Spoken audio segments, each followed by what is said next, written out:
Bonjour à tous et à toutes, aujourd'hui on va parler de guerre médiévale, mais on va surtout se pencher sur ce qu'on dit Age of Empires 2, qui est un de mes jeux préférés et auquel j'ai le plus joué. Je tiens à prévenir que pour une fois le texte que je vais énoncer n'a pas été écrit par mes soins, mais est bien tiré d'un texte du jeu. J'ai tout de même pris la liberté de modifier quelques lignes pour qu'il rentre en harmonie avec les images et surtout à notre époque. Bref, tout cela pour ensuite lancer une série sur les différents peuples du jeu, tels que les Vikings, les Celtes, les Byzantins, etc. qui ont bien sûr existé. Avant de commencer, je tiens à dire que les textes du jeu se rapprochent beaucoup de la réalité, donc tout ce qui se racontera sur un peuple pourra être pris au sérieux. C'est parti.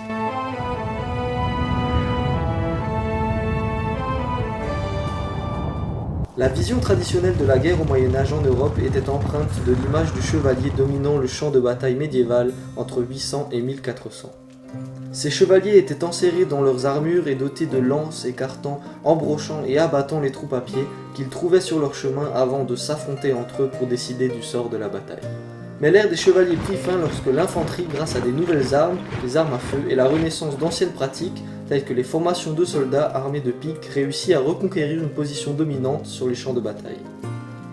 La vision du chevalier dominateur était renforcée par la création artistique et par les rares récits mettant en scène des nobles chevaliers, ignorant totalement les roturiers et les paysans qui combattaient à pied.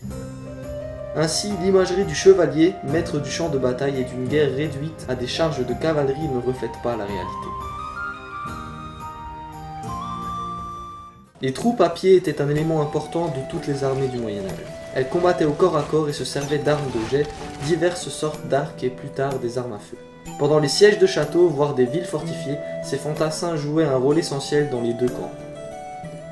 L'art de la guerre au Moyen-Âge était en fait dominé par les sièges de toutes sortes. Les batailles à découvert entre armées étaient en réalité peu fréquentes.